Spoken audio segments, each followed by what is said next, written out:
side of the microphone, from the green light to the speed trap, Ray Garino and Joe D calls them as they seize them, and you better believe them. Here, relevant news, biased opinion, and outright nonsense regarding every aspect of automotive culture. Gasp! With mechanical trickery never before broadcast over FCC-regulated airwaves. Thrilled to the explosive tension as Ray and Joe cuss each other down track, barrel roll across the finish line, laughing at certain disaster as they shake hands for the devil. All that and so much more at high noon this Sunday on the Motormouth Radio Hour. Call in and speak live with the Wizards of Speed and the Live Eat, Ray Garino and Joe D. Bring the whole family. Kids under 12 get in free every Sunday at noon on WHPC. Take the Hempstead Turnpike to the Meadowbrook Parkway and look for the no parking on the expressway and no express service on the Parkway sign. Go right on Highway 24 to Garden City. $2 all-day parking includes pit pass. Yeah!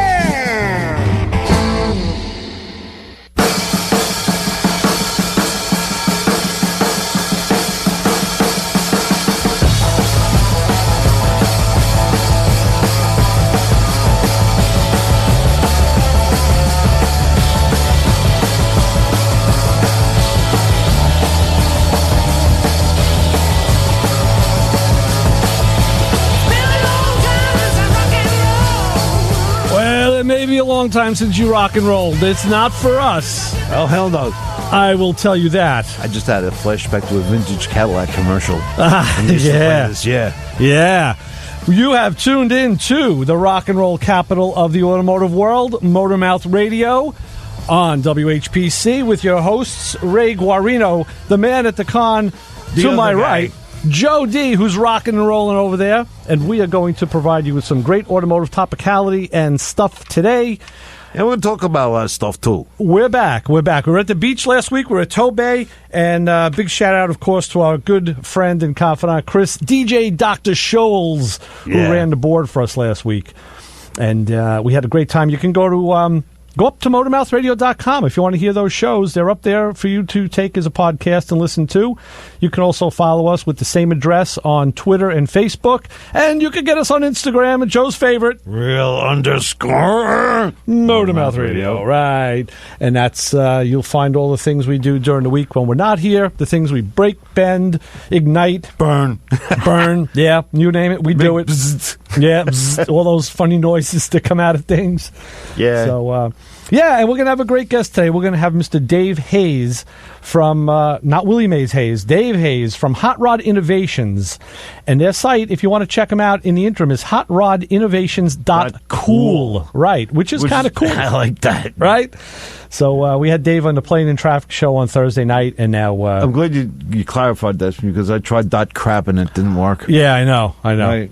So, we'll have Dave on in a little while. We'll get him in the second segment. We'll talk stuff. We'll talk because he's got some big SEMA announcements, which he can't make today because it's still a secret, but he'll tease it, and we'll talk all about that cool stuff. But let's hear it for teasing, yeah. But we were at the beach for 2 hours last week doing a live remote, and it's always a little... You take me out of my element, and I feel I'm always a little... It's a little weird, yeah, because, we walk in here every week, and we say hi to Kim. We sit down. We have our pre-show strategy meeting. Yep. And I'm not used to having like seagulls buzz me. Or people walking by with food and ice cream and I know. We're definitely creatures of habit, and I know I am. And all them motors island. Oh yeah, we had all the. It was cool because if you listen to the replays, you'll hear it in the background. You think it was our stomachs, but all the bikes parked behind us, all the Harleys and stuff. Oh were yeah, right. So all you heard was I thought I'd put a quarter in my chair. Yeah, potato. So that was we had a little sound effect. My back felt a lot better. Right, we had a backing track, which was pretty cool. Yeah. So you can music. Yeah, you can go up to on Spreaker, or you can go to MotormouthRadio.com and you can hear those shows. Too, yeah. In other words, you can find us wherever because there's a lot of evidence. Performance Motorsports Network also is let's not forget them. Replaying our shows, so you can check it out there. So it was cool, and then we got back to work during the week and did our respective stuff. And what happened with you, Joe? What was on the table? This week there's a lot of the day job stuff to do because I was trying to play catch up. It was a big volume. So the after work stuff, the second job, when I come out at night and fight automotive crime. I had to take a back seat for a little bit there, but yeah, it was a couple of inspections, quick diagnosis, that kind of stuff. Nothing particularly head scratching at this point, right? But then again, I have an EVAP issue waiting for me at the UD. Right. And talk about a little head scratching on your end over there. I know. It was kind of a quiet week for me too, automotively, until yesterday. And I took my Fiat, the old trusty Motormouth Radio land barge. Powered creeper. Yeah, powered creeper. That's even better. It had sat at home for a couple of days. I left it home. It was just sitting, in the driveway on a battery tender, happily just sitting there. I used the other car, and I decided yesterday, let me take it out. I'll take it to work. And got in the car in the morning and noticed something. You never notice when you notice something, but you say, you noted it because you noted it, but you don't let yourself know that didn't just happen, no. Because when I took the car off the battery tender, and put the key in the ignition, and I saw the red battery light glowing on the dash. I was like, okay. And the other thing I noticed was my fuel gauge. Isn't it? Yeah, the fuel gauge was reading like half full. And the thing is, the dash gauges don't read until the key is turned on in that car. Yeah, which is pretty normal, even for a Fiat. So I noted 2 things were wrong. Yet the car started. Everything kept powered up. That red light went out. I said, okay, that's good. And I drove to work. Everything was fine until I went to shut the car off at the diner to get my breakfast. And I turned the key all the way off, and the car continued to run. And that red light was back on again. And I said, what the heck is going on? So took the key out and said, tried it again. No, that wasn't it. And basically I said, I got to shut this car off. I had to go to work. So pulled the battery cable, and the car continued to run. I said, well, the alternator's working. So I had to go open the hood and pop the coil wire off and make the car stop. Yeah, at that point, just shut it down. And get zapped, like Johnny said. He said, get zapped, and with a smile, I said, yeah. But it's not a DIS system, so it wasn't really... it didn't travel that many feet. I didn't need the first cup of coffee after that. It was like, I still had the second and third. But then didn't have time. I actually, before I went to work, I said, you know what? When the car was... I started it again. It said... I'm thinking the ignition switch. Maybe something's wrong with the ignition switch. Sure. So I got under the dash and disconnected the switch, and the car continued to run. And I said, okay, this is going to take more diagnostics I need some diagrams and whatever.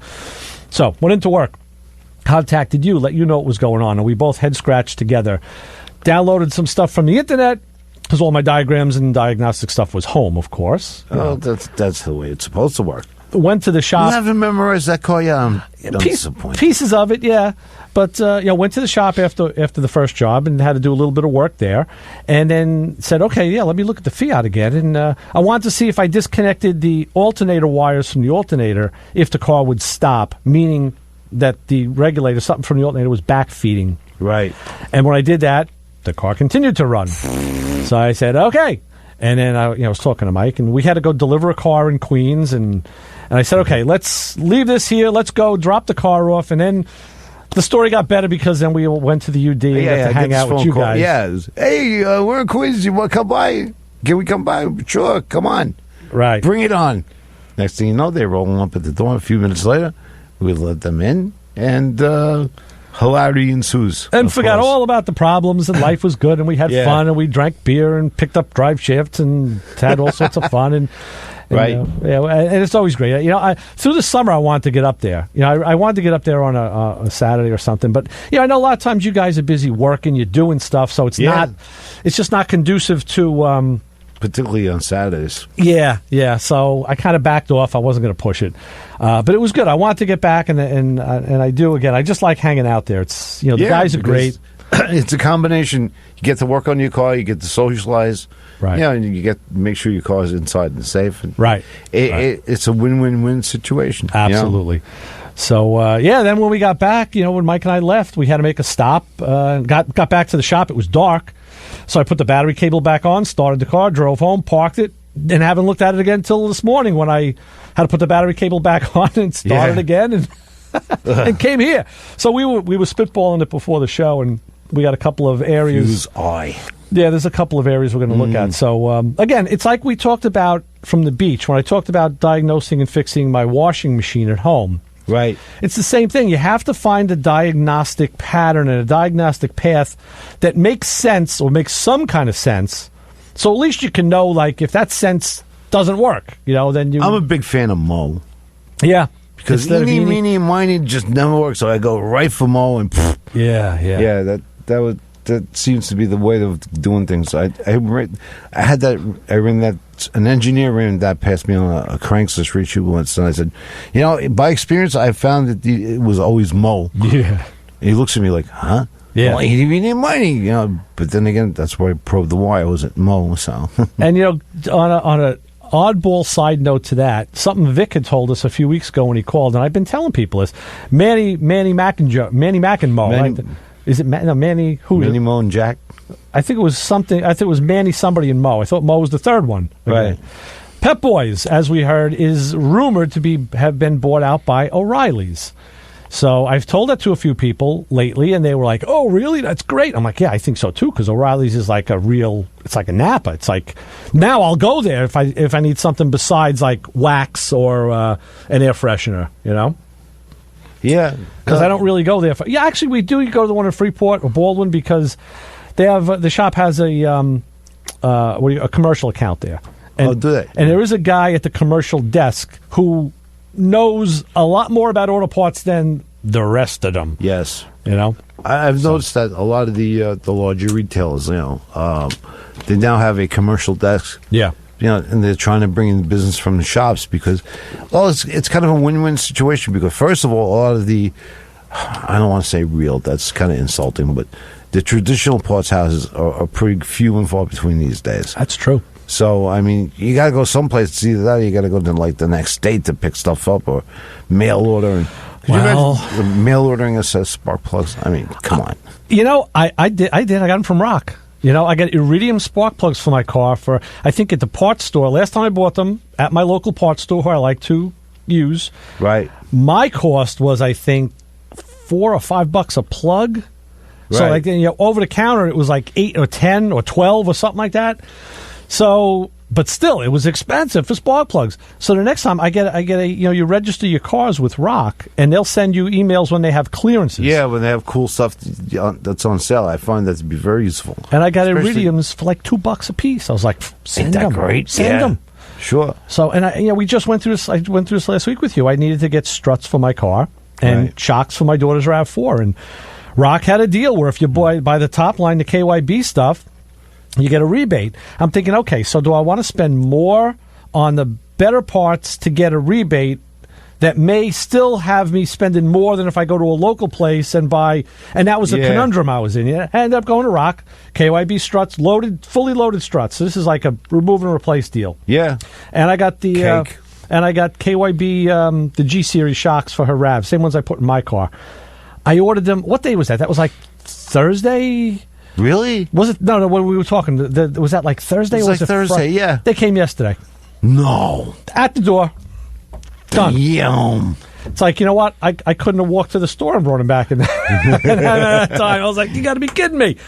Yeah, I know they're amazing sometimes. It depends on what warehouse they come out of. Right. So, by the way, you have to pronounce it. Rock. Right. Yeah. No, you did when we yelled stuff back and forth at each other. It's rock. Okay. So you can't just say rock because then you think of a small piece of the earth there. Duly noted. Well, you know what? With that, we will take our first break, and we're going to be back probably with Dave. But you know what? In keeping with the fashion, how about rock? Rock. Me baby on 90.3 WHPC. Get the guitar tuned up.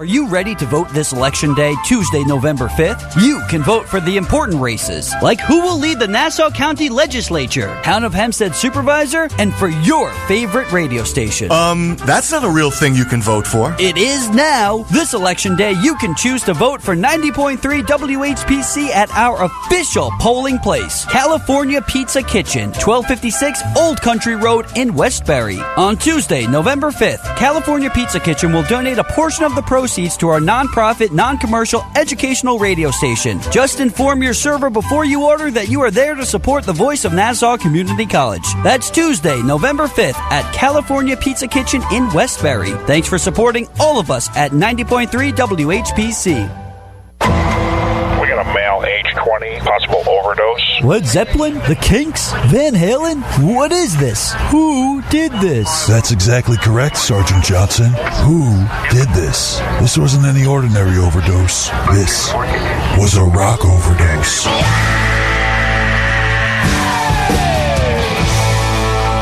It's Rock Overdose, Mondays through Thursdays at 2 p.m. on the voice of Nassau Community College, 90.3 WHPC.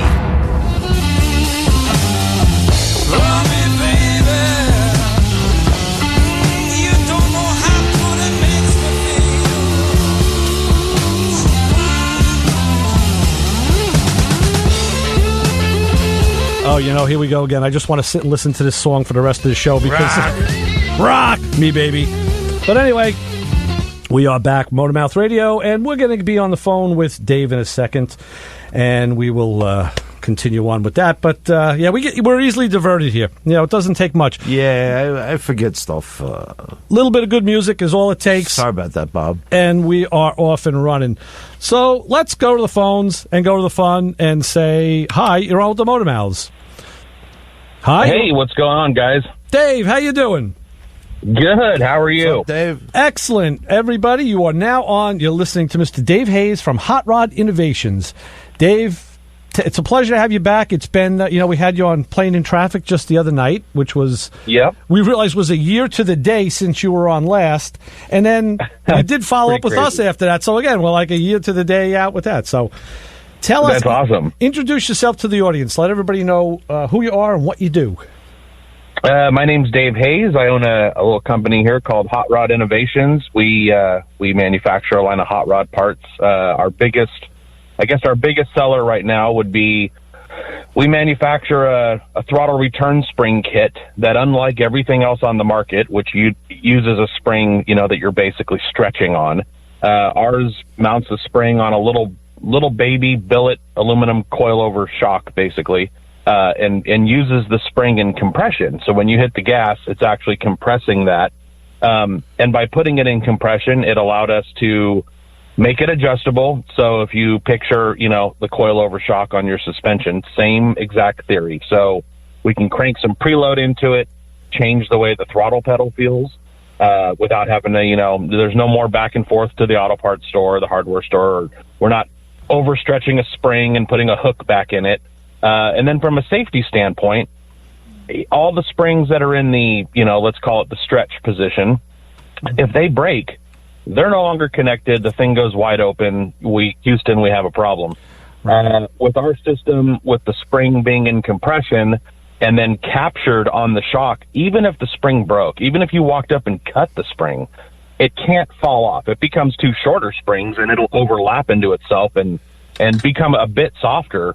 But because it's being compressed and they got a shock running through the middle, it can't fall off. Right. So from a safety standpoint, even if the spring failed, the throttle would still return, which is a pretty huge thing. And then it takes care of your cable management, throttle cable, kick down cable, all that stuff. And it's all billet aluminum. Everything's machined here. We're big on made in America. Mm-hmm. And then we'll be back at SEMA this year. We're debuting a new line of sheet metal tools, and we're debuting something for the C10 guys, specifically 67 through 72, at least with this go around. Yeah. And I'm a little tight-lipped, but it's gonna be big. Very, very, yeah. That's what you have to do. You have to wait till the end, then you tease it. And I don't know if you got to check social media, but this morning I did make a post to Twitter and Instagram and in our I saw Facebook that. page. Thank you. And what I wanted to do, because I wanted to show the spring that I have on my own car that works great from you guys. And, Oh, yeah, and that's I right. figured, You got one of I figured, let me those, put yeah. the picture in that showed the way I had it before with the dual return springs. And, Joe, this is a question I have for you, being a GM guy, a GM tech. Right. We were talking to Dave on Thursday night, and I mentioned that back in the day, Right. in the 70s, GM used tooth springs, one inside the other. Yeah, and for that's redundancy, yeah. Now, that's what I had on the car. Now, Right. the outer one was a lot softer than the inner one. Right. And the question was, like, why would GM do that? And because Primarily for redundancy. okay, And probably a little bit of a, it's probably more for a gradual feeling too, because you want that first little bit of pedal to be easy, so that way you could light the tires. I kind of figured it was for like they kind of tuned it like that, but I wasn't sure, and I figured you would probably know. Yeah, seen enough of them. Yeah, finally figured out what Mr. Gurnich was thinking there. Yeah. All right, but Dave solved all of that because, like we spoke, a spring in compression and tension are Yes. two vastly different things. And Dave, Why what didn't was they think of that? Yeah, what was what was the impetus? How did you come up with that whole idea for that design, Dave? So I'm doing a car, a little track roadster. We're going to compete for America's most beautiful roadster with this car. And we got to that spot, all right, we got to do something for, it sounds dumb, but you start doing, all right, we need throttle cable stuff. We need, return spring.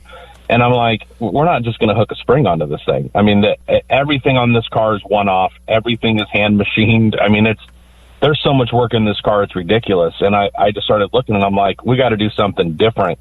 And I actually started playing with trying to do some collars on the actual throttle cable, like on the wire of the cable, like a low-car cable, and using that in compression, and started, but then I couldn't keep the spring in line, basically. Right. And so it just sort of morphed into, well, I need like a carrier for the spring, like a tube that slides inside of a tube, so I can keep the spring completely in line with itself. And that just sort of turned into, well, how about if we did like on a little shock, and then we could make it adjustable, and then you could change the way the pedal feels. And it just sort of, it's one of those things, sitting in the shop working on a project, and just kind of, I don't know, it's just one of those moments, and it's turned into something. We're talking with Summit Racing right now, and it looks like right after the first of the year, this stuff will be in the Summit catalog, along with our slide away steering kit. And I have a very strong suspicion after we debut this new line of parts at SEMA this year that you're going to be able to find that in the Summit catalog, as well as hopefully Brothers trucks or something along that line, since it's a very C10 specific item. Yeah, that's great. You dropped that on us on Thursday night on Plane and Traffic, which is fantastic. It's the Summit deal. I know for a company that's great news. I mean, because that means you guys have kind of made it. When you get their attention, that's Sure. That's great. We congratulate you on that because Thank you. We hope that means you can quit your day job. Well, fingers crossed. It's just in the last year, it's been really a heck of a ride. It's been a lot of work, but I'll tell you what, it's been so rewarding. And as the weeks and months click off, and the customer base continues to grow, and we've got parts in the lower 48, Hawaii, Canada, Brazil, Australia, and New Zealand at this point. Nice. And as that customer base has grown, and you get to sort of talk to these guys, and everybody's been real happy, it's a pretty satisfying feeling. Yeah. And it's I'm just a hot rodder. I mean, that's my background is literally hot rodding, racing. I did about 10 years driving a sprint car, and I grew up with this stuff, and I've never been on this side of the table. I've always been the guy buying the parts, not making the parts. Right. And but it's been a heck of a ride, and getting to meet folks like you guys, and doing Playing in Traffic, and I mean, it's been just the most wonderful experience. Yeah. And well, that's it. From our end, we're always looking for people who are new in the industry, certainly, but they don't have to be. We have plenty of people who are, the old dogs, and we just want to get that information out and spread it to the listeners. So I think it's well, I appreciate it. Yeah, we love having it, especially like the smaller companies. That's where my heart is at, the grassroots stuff. Sure. Now, I had a question. I didn't want to interrupt you now. I don't remember what it was, so I'll have to. Well, we talked about that on Thursday. Like, everything's you forget, and like, oh, yeah, I'll get to it in a few minutes. It'll come back. Yeah. Oh, that's so funny. I got to be honest. It's nice to know that I'm not the only one, right? No. I mean, I walk around thinking, where did I put my pencil? I'm trying to write something down. It's behind my ear. Yep. So, or my glasses. Oh yeah, that's they're right here. Yeah. Why yeah, did they come exactly. Yeah, we all do that. Oh, that's what I was going to tell you. With social media, I know it's such a driving force. And we have a social media director, we'll call him that, who's was harping on me for years about it. And he goes, you don't get it. You don't want to get it. I was like, no, I do. I just don't. I know. I'm old dog, new tricks, blah, blah, blah. But case in point, I had put up a picture a number of, it was months ago. One of the things that I got involved in, I've always been a carburetor rebuilder. I've always been a rebuilder of different things. And I still do carbs. And some guy started following. He liked it, and he's like from Carb Docs, but he's from like Brazil or Rio de Janeiro, something like that. Wow! I was like, how the hell did this guy find? And like, he was like, see, that's how it works. The whole planet knows you. And now I just put up another post for a carburetor I just did for a Ford, and bang, this guy's right back again. He likes it. He's always there with his carburetor stuff. So you don't know who's watching you. I know it's great. And I never had any social media personally. At all. I guess I'm one of the rare people. I'm super blessed. All of my friends and all of my family are pretty much within shouting distance. Yeah. So, though I've always understood, how great it is when you get friends and family that are spread out all over and being able to keep in touch, I had no use for it. Mm-hmm. And when we started the business, obviously it becomes what I thought at the time a necessary evil. It's great. I mean, we're able to reach people, like you said, all over the world. It's just amazing. I mean, these are people that clearly would never know I existed. Right. It's exposure. And it's turned into something cool, Yeah. People could get to see what you're up to. And absolutely. A lot more than the guys in the neighborhood, too, Yeah, instead of hanging a sign in the speed shop window, the speed shop window now goes across the whole world, and everybody can see it. I know. Isn't that wild? Yeah. No, it's great opportunity. It is. I mean, the big guys, but especially for small businesses, which we're big fans of.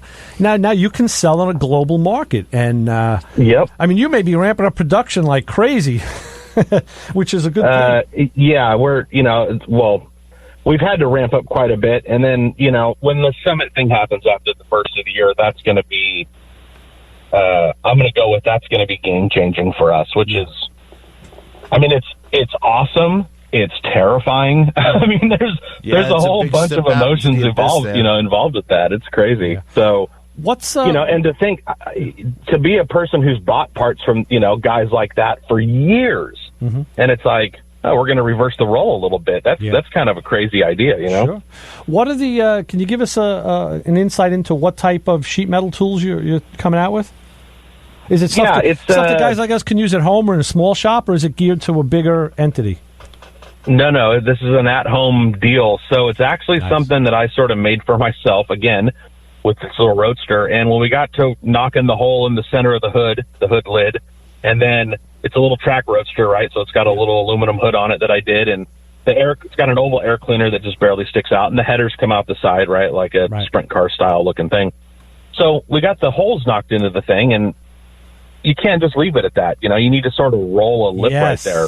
Yes. So we made this little hand tool, and it comes in a couple. It's hard to explain. It comes in a couple different radiuses, and the bottom. It's got a bottom tooth that's adjustable, so you can adjust how far the thing slips over like the edge of the sheet metal. I guess it's hard to explain in words. It's sort of like a can opener. Yeah. You sort of just kind of and you just slowly work around and around and around, and it'll roll. Look. Yes, and it's one of those things that's so simple. It's all billet aluminum. It's all machined and bullnosed, and they'll be anodized. 2 different radiuses, a 1/2 inch and a 1 inch to start with, and then, like I said, the depth is adjustable. It's such a simple thing. It's about 8 inches long. You just throw it in the toolbox drawer, and it's you don't have to buy the bead roller and the rollover dies. Whether you're doing an inside hole, which the bead roller and rollover dies won't help you with anyway, because I own a bead roller and rollover dies, and I couldn't figure out how the heck am I going to do this inside hole. So we made this little, fancy can opener, for lack of a better term. Yeah. And it works so slick, it's unbelievable. And you can do outside edges as well. So if a guy's going to do a gas tank or a oddly shaped like catch can for the radiator for a street rod, it doesn't, and you're going to do it out of aluminum, it doesn't have to just be a square-edged box. Right. We can radius all the corners. If you're doing some interior sheet metal, we've all seen the dimple dies, right? So for poking a hole in something and it kind of, the two things squeeze together and it puts that rolled edge. Picture like an aluminum racing seat with all the holes poked in it and it's all dimple dyed. That's great if you're doing round, but you can do anything with let's say a 1/2-inch radiused corner. So it can be a square as long as the corners are slightly radiused so you don't work yourself into a corner. You can just work right around and do any shape you want. As you're talking, I'm saying, you got to put me on the list for one of these tools because that would definitely come in handy. Last week at the show, there was a fellow looking at my car. I had it there, and he says, and I have 2 chalked outlines on my inner fenders that are oval shaped. And he says, "Well, what was it?"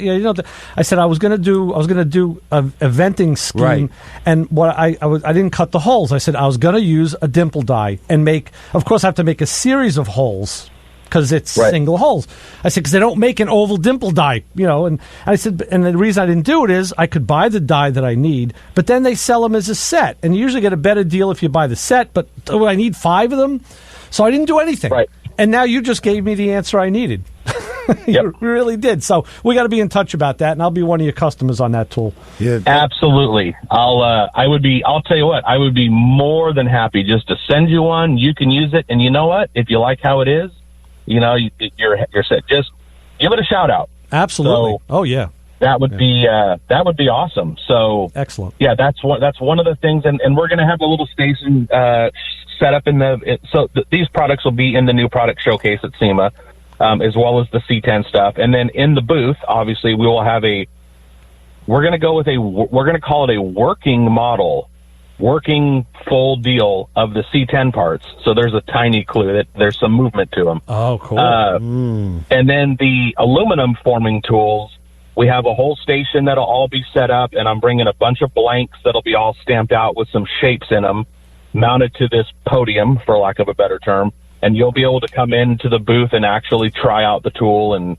see just how easy it is, and kind of, do the why didn't I think of this thing, because it's that simple, and it does such a great job. It's incredible. Excellent. No, that's the best ideas are like the why didn't I think of this before? And they're always exactly. they're always born from guys in shops doing something for themselves and scratching their heads and thinking about what to do. And then Dave took it a step further and actually made the thing that I was thinking about. Like, how do you make an oval hole with a beveled edge? Like, there you go, beautiful. There you go. I love that. That's excellent. Very cool. Well, Dave, we thank you for spending some time with us today. It's been a great time. People can also go to Playing in Traffic. They can find a replay of that show on Thursday night, and they couldn't see you as we spoke. You can see me, too, as a matter of fact, as scary as that may be. And I recommend people do that because we kind of rambled on. We went into some other topics. I think we covered everything we covered here, and then some. So, absolutely. Yeah. Playing in Traffic is always a good show. That's always a good time. So, and I appreciate you guys having me on again. HotRodInnovations.cool. Right. Which is kind of a unique website there. And if anybody is going to be at SEMA this year, booth 50031. Stop in, say hi. Love to meet everybody. Excellent. Cool. Dave, thank you very much. We'll be in touch soon. Thanks, buddy. And, Thanks, Dave. Sounds good. Okay, we'll talk to you. Thanks. So Take long. care. Bye-bye. All right.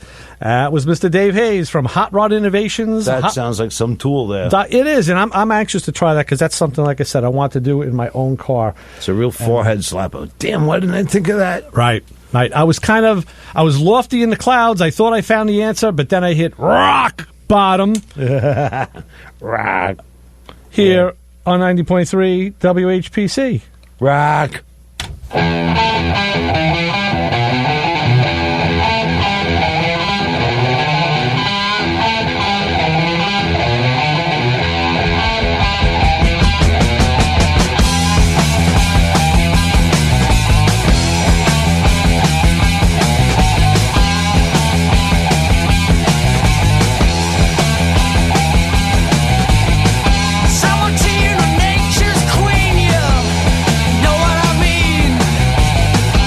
sound, every note, including the bass, on this track is played by a monkey. American Hit Radio, Wednesdays and Fridays at 5 p.m. on the Voice of Nassau Community College, 90.3 WHPC. Hey, have you seen DJ Solero? No, why? Well, he was supposed to be here right now to tell everyone about his show, The Rare Groove Session, but I can't find him anywhere. I'll look for him. Maybe he got something to eat. Food? He went to get food? I mean, who can eat at a time like this? Relax. I'm sure everyone can figure out when they can listen to the most incredible music from the 60s and 70s that they may not have heard before. But what if they can't? What if they never figure out when the Rare Groove Session is on? What happens then, huh? I don't want to live in a world where no one knows about the Rare Groove Session. Hey guys, ready to tell everyone about RGS? DJ Solero, where the have you been? I was getting something to eat. How can you eat at a time like this? What are you talking about? Don't mind her. Go ahead and tell everybody when to listen. Okay, whatever. So if you're looking for some mind-blowing music, check out the Rare Groove Session, now at a brand new time, late Friday nights or early Saturday mornings at 2 a.m., depending on how you look at it. Exclusively on the Voice of Nassau Community College, 90.3 WHPC.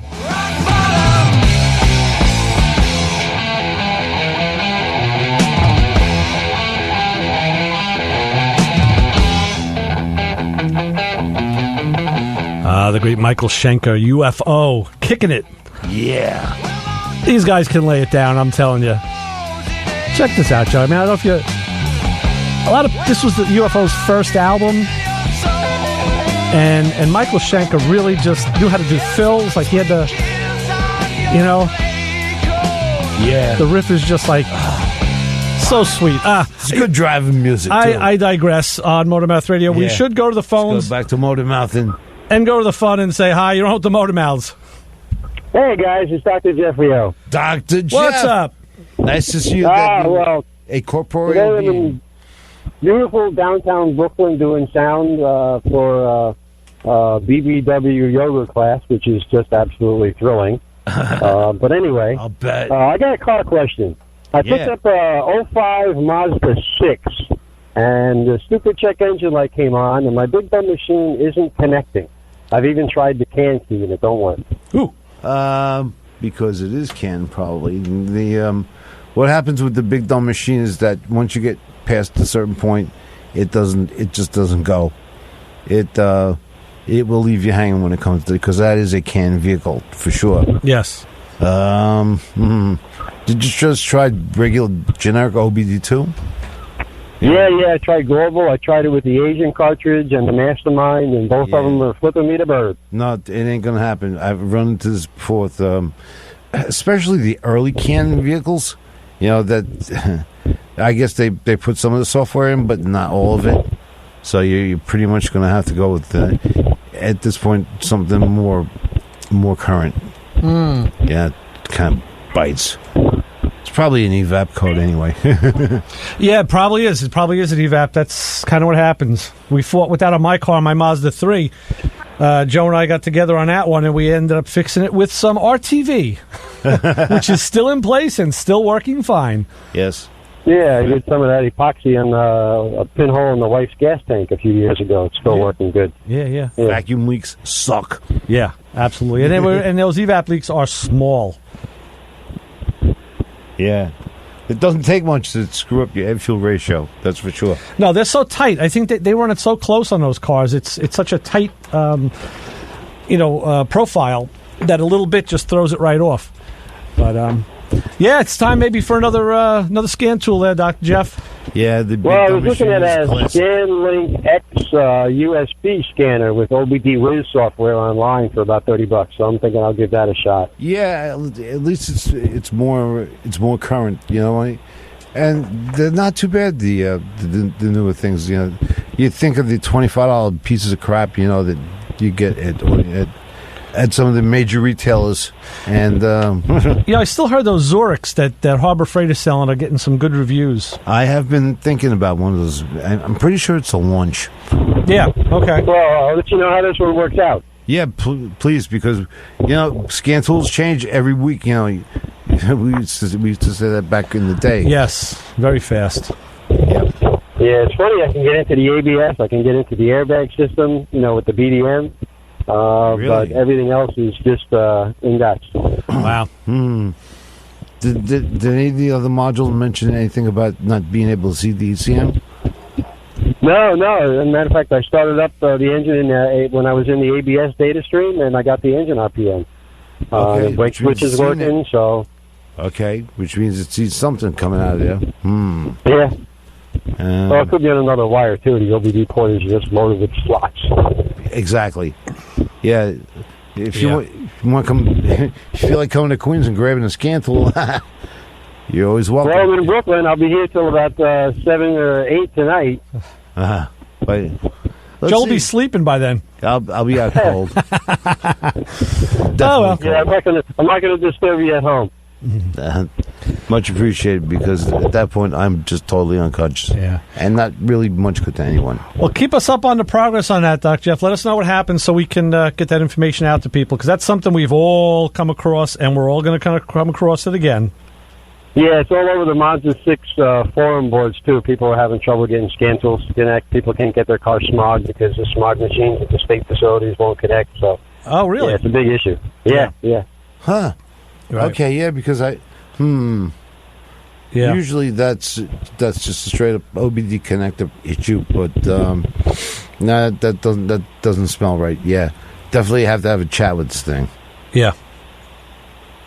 Yep. All right. So let us know let us know what happens with that. Keep us up to date. Thanks, Doc. All right, you got it. Great, Trevor. All right, see you guys. Bye. So long.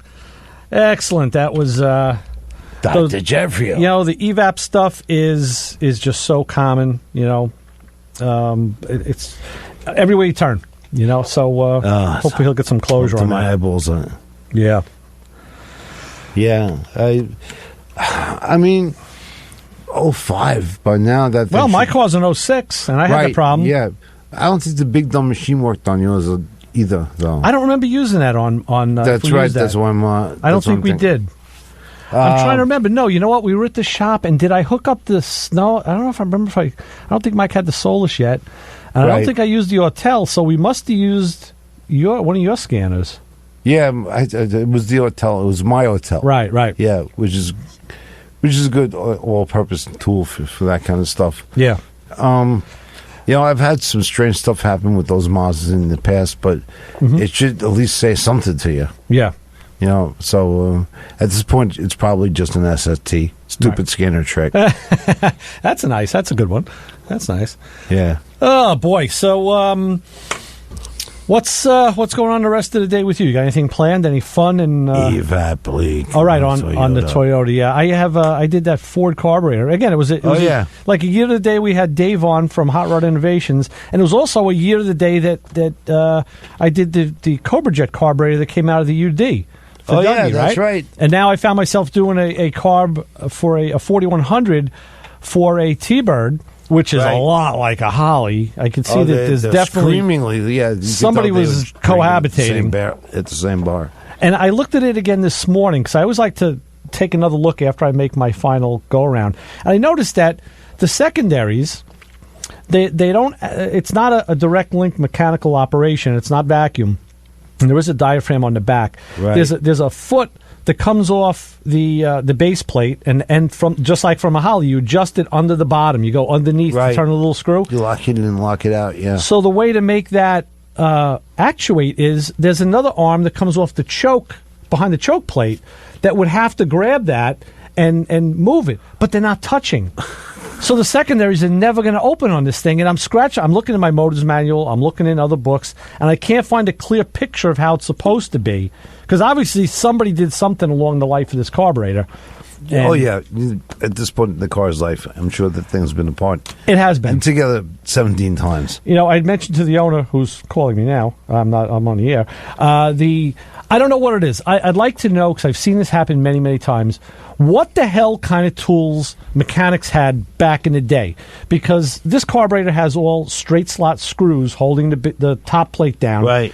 And straight slot screws all over the place. You know, now you'll find... I guess the arrowheads would work pretty well. But they're all... The majority of them are all like... You know, like when the straight slot screw gets like bent over, the screw is marred. What the hell were they using for tools back then? I don't know, like pieces of wood, steel. Well, a lot of times, people, a good screwdriver of any kind is a thing of beauty, But the one that is used to open the paint cans and pry stuff open, that tip is shot. I know, but still, I mean, you got to have if you're in a shop and you're rebuilding something, you got to have like a straight side screwdriver is like a can opener in your house. I mean, you got to have one, right? They usually get damaged though because by rights, that's why you have the good screwdrivers which use as implements of destruction. Right. And you have the ones that are used for actually turning screws. Yes, and I see. Let's turn that thing. We got something. We got something turning here, so we'll go back to the phones and say hi. You're on with the Motor Mouths. Hello, guys. It's Tom from Massapequa. Good afternoon. Hey, Tom. Hey, Tom. Hey, I got to tell you, I enjoy your show. You guys get better every week. And the social media, I really enjoy what you guys post. It helps me a little bit. Oh, really? What does it help you do? It just gets me more in tune with I'm not that mechanically oriented, but I like what you guys talk about, and my kids are into it. So it's just interesting, some of the stuff you show. Oh, okay, well, we appreciate that. We try to keep it usually automotively based. We usually don't go into the food and the cooking. Well, sometimes we do. I've done that. Every once in a while we actually eat, so, Yeah, but we try to keep it automotive and a little bit educational so people can see. And like you said, maybe just incite some thought, so... Okay, cool. Oh, two quick questions. Well, one quick one and then an important one. By all means, go how ahead. is the gentleman that, what's his name? Andy, the guy that ran the AutoZeum. How is he doing? I have not seen Andy myself in about a month or so. Last time I saw him, he was doing well. Back in the shop in Queens, working, and he's going to work until he drops. So, well, just send him my regards. I respect that man a lot. Yes, I will. Thank you. And my other question is, I have an 09 Maxima. Right. I have 75,000 miles on it. I want to keep it another 10 years. There you go. You hear that, guy? Yeah. Oh, okay. I have an 09 Maxima with 75,000 miles. I want to keep it another 10 years. How could I get it back to handling the way it did when it was new? What could I do? Well, in the short, and we got to keep this short, so we got to take a break. I'm going through that with my own Mazda. That's an 06 with 95,000 miles. You basically got to change the suspension. Yeah, when you mention handling, it's all the rubber, the rubber components, the control arm bushings and so forth. They eventually, time takes their toll. They dry out a little bit. They become compressed. They become worn. Fresh suspension components will definitely help some. Yeah, the good thing is, like, what I'm doing in my own car now is I'm going to change. I needed a strut bearing, but I'm changing the whole strut, and I bought a quick strut, which is the strut, the upper bearing, and the coil spring. And that's what people don't understand. Like, as the car ages, those springs are aging, too. Yeah. We reuse them, but... Like us, we get a little saggy. Right. So, basically, the thing to do would be, like, new struts, new shocks, and/or struts in the rear as well, and any of the rubber components that look compromised. And then, of course, tires... should be right of the same quality of what the car had when it was new. And then those cars can ride like new. They should. They can. Oh, that's interesting. I would love it to because it's such a solid vehicle. Yeah, and I've had a few Maximas, and I kind of love them. And I just like the tightness, though, of a new car, and I don't really have the money to buy a new one just for me. Right. Of course. You can put a few hundred into that one and get it in good shape, but have a competent place look at it and see, evaluate what it might need. Understood. And one of the other things I'm thinking of doing, I've had one or two of the wheels bent, rebalanced. Yeah, I'm thinking that when I get my next set of tires, maybe to buy replacement rims too. You know what? New rims. And you can look on Rock Auto because I actually saw them for my own car. I actually did. I have steel wheels that I put in the car in the winter with dedicated snow tires, and I bought my last replacement rim off of Rock Auto. Yeah. Rock Auto. Got it. Sorry. Yeah. Let us know how you make out with that, Tom. I will. Thank you, guys. I always appreciate what you guys do. Thank you. Bye. All right. So long. Excellent. That was good old Tom. We're going to take our last break. We've so far we haven't rocked the Casbah, but we've rocked the Roll, we've rocked the Babies, we've rocked the Bottom. What do you say we rock the whole freaking nation this time, Joe? All right. I know where this is headed. On 90.3 WHPC.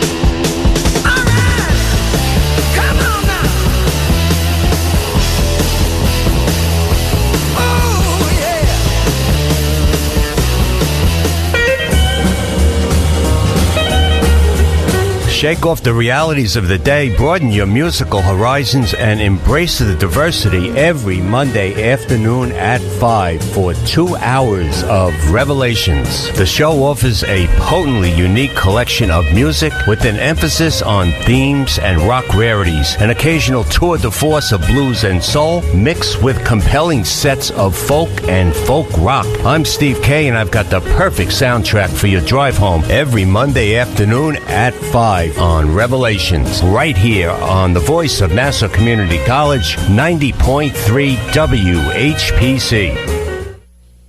You are listening to Motormouths, Ray Guarino and Joe D, a.k.a. the Vultures of Automotive Culture, coming your way every Sunday right here on the voice of Nassau Community College, 90.3 WHPC from 12 noon to 1 p.m. These guys know their stuff. You got a problem with your car? Call in and the Motormouths will help you with the solution in a very informative and sometimes comical way. Every Sunday from 12 noon to 1 p.m. You can also check them out at motormouthradio.com.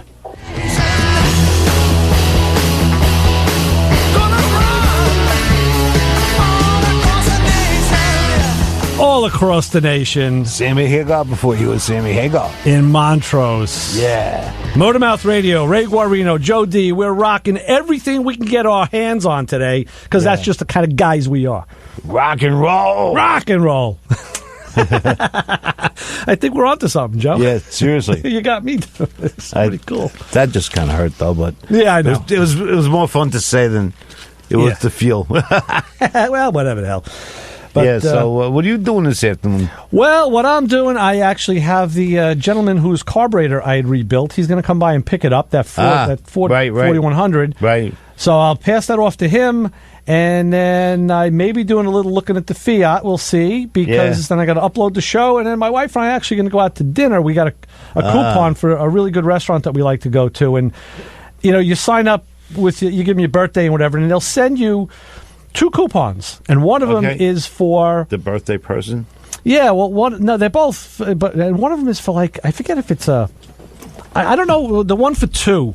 I don't know if it may be a percentage off, and then they give you another one for 4 people. If you buy 3 meals, you get the 4th one free. Right. So that one's got to be used next month. This one we only have till a couple days till tomorrow. You have to eat a lot and just set up the chairs and make people think. Yeah, right. Now, we took the kids last time. We had 4 of us. That's nice. But so I think that's the plan. We're going to go out tonight and enjoy some really good Italian food that we didn't make ourselves.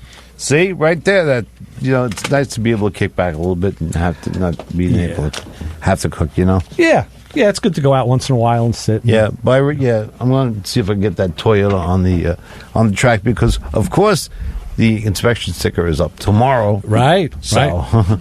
And, it's for my boys, so I got to do the right thing. That was the story I told, I had asked Mike, there's a guy down the road who does inspections, and I said, hey, you know what, I want to get my wife's car, and it's due by the end of the month. I was almost going to let it go to October. And he says, the guys down there, they're flaky even when you have an appointment. They don't get you in. I said, yeah, I know, all right. So I spread the inspections around to different shops. Right. So I said, I hadn't used I used a guy in town for my car back in May. I said, you know what? All right, I'm going to go to him because it's a weird dynamic, but this is what happens, and it's exactly what happened on Friday. I had my daughter meet me there because she had the car, and I drove up as well. So I saw him and told him I'll leave his name out of it. But I said, hey, I wonder if you could inspect my wife's car. Now he's got a 4-bay shop. It's two bays that are 2 deep. Okay. So he pulled one car out. There was nothing in the shop. And he's a local guy, so he gets kind of slow. So I said, hey, I'd like to, have you do my wife's car. And he knows what I do and how I do it. And he said, okay. He goes, well, you're going to be able to leave it, because I got to do it tomorrow. I'm like, yes, I'll leave the car, do it for Saturday morning, no problem, even though it's a pain in the neck. But he says, do you have a ride home? I'm like, yeah, my daughter's bringing the car now. Oh, here she is now. She's pulling in the driveway. And I have my car, so I got a ride. He goes, okay. So she parks it over by the side, and he says to me, you know what?